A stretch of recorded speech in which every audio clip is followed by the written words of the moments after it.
activity. It's good for us, it's exhilarating, it's fun. And somehow we have kind of boxed sport, especially in Ghana, hopefully in some other countries it's a bit different, but especially in sport, we really limited it to football largely in terms of the national conversation. And many of you here are journalists, and I keep imploring you when I speak to you one-on-one, talk about other things, own that niche, and that story again about the, I read it and I was shocked.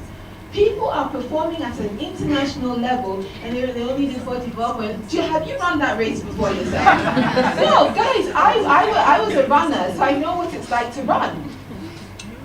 You try run, my son's about to run 200 meters and he calls me and says, Mom, today my leg, and I'm like, focus, just focus on that. This was just yesterday, seriously. Just focus on that finish line. That leg is going to have to park today. We're not doing leg today. He came second in the race. But it's so important. So for me, that's where taking your place starts. It's this sort of openness and liberty to explore as a child. And I think we have to allow ourselves to experience life, try different things. You don't have to be limited from the beginning that you've already chosen a path, you're not doing anything else. Because I talked about becoming an engineer, but I just talked about being in sports. I actually ran for my school. And the sport was very important to me. At the same time, I studied French because I like to study French. So we don't need to be in one particular box that says, I'm this kind of person, or this is what I want to do, so it's the only thing I'm going to do. Life would be rather boring in that way. Now, when we're little, I think we kind of hang out and engage with anybody and whoever is available. But I think over time, it's very important to learn who your circle is and be deliberate about it. You know, you don't have to be a close friend of everybody you encounter. Some people are acquaintances, some people are reference points, some people will be your business partners and not be your friends. You know, there are different people in our lives, and we have to know how to categorize who's in our life, because when you're a child you play with everybody, but when you're growing up, when you're a bit older, you start to want to channel your energies, and you have to be able to associate with people who will help you, and you will help them as well, make the most of your energy spent and help you, guide you when necessary, you guide them, bounce ideas off of them. We can't just sort of do, it's all popular and we're just all going with it. I think that early sort of formation and structure really starts to help you narrow down and prepare yourself as a human being for taking your place. So that's the point I was making earlier, that taking your place, I think the preamble happens long before you actually get a place. You have to be on a path and on a journey. Now, it's not just an African thing. It's a global thing that we have this thing called woman. And honestly, I'm a human being first. I'm a person, I'm an individual. A woman is one of the things that I am. But it's not all that I am, right? I mean, let's face it, we're a room full of wonderful women, but we're each individual.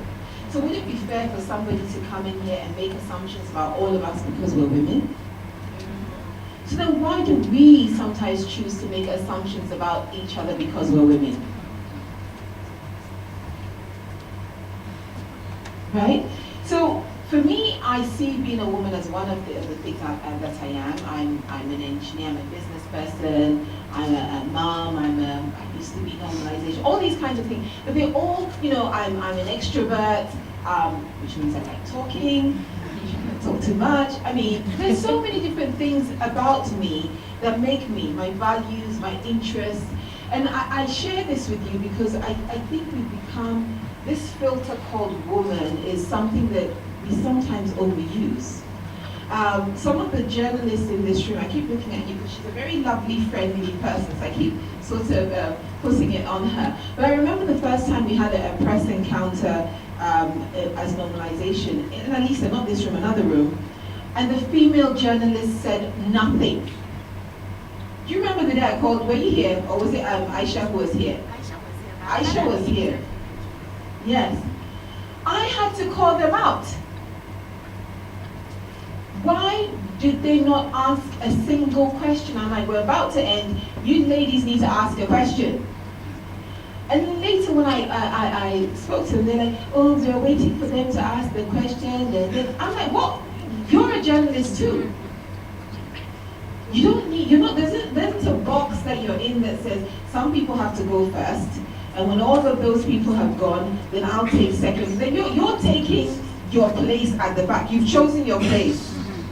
Nobody chose it, but you know, sometimes we think somebody else made us do so, someone else restricted us. In that rule, if a female journalist had raised her hand and asked a question would have been answered. And I sat there and I sat there and I watched and I watched and I watched, and they did not ask the question until they were told to ask the question. So sometimes we can choose to take our place in the back. We can choose to take a place that's the back seat. We can choose to take the place that's not the decision maker. We can choose to take the place of the person who doesn't actually affect what happens, but it's our choice. You've chosen.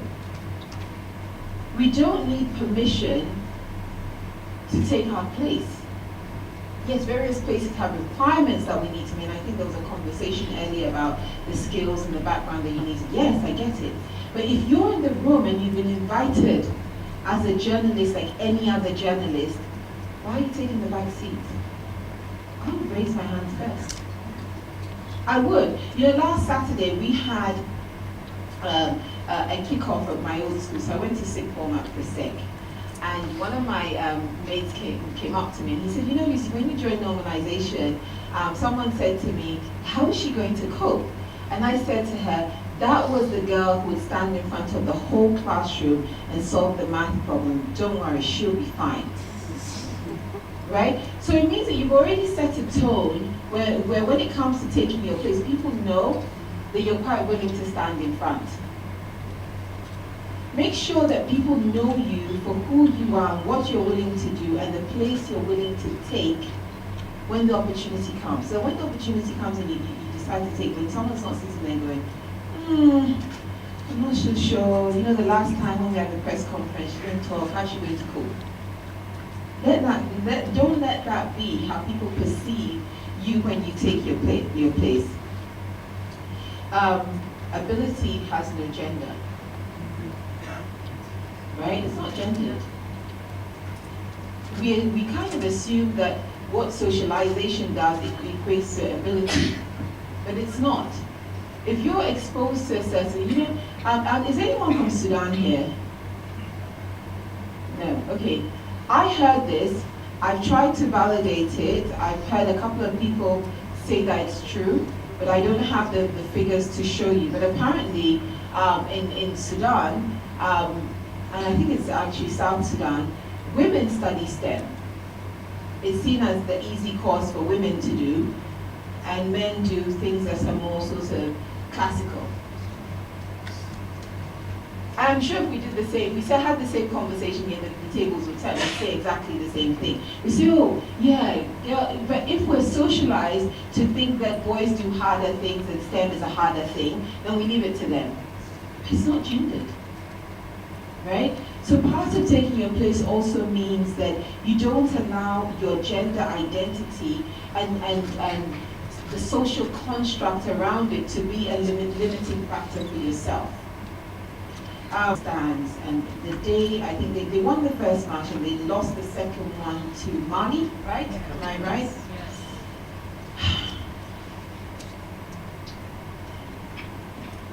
When I overheard some of the things people said about those young women, I was like, okay, Lucy, here's your challenge right now. If you make a big fuss, the news headline will be about your fuss and not about what people say. But right there in the stands, people were name-calling people's children, people's daughters, someone's sister, potentially someone's mother, calling them names, rude, deeply rude names, and saying that the most horrendous things about them because they lost the match. Right? And what was worse was that some journalists on air did the same thing. So why haven't you protested?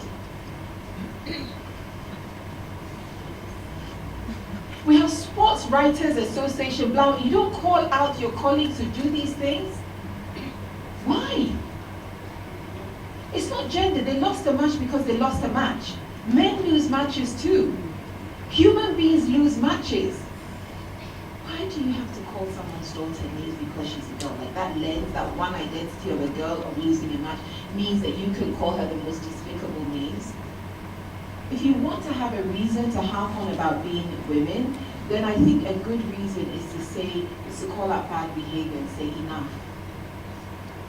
Enough. Because Nanapa's right.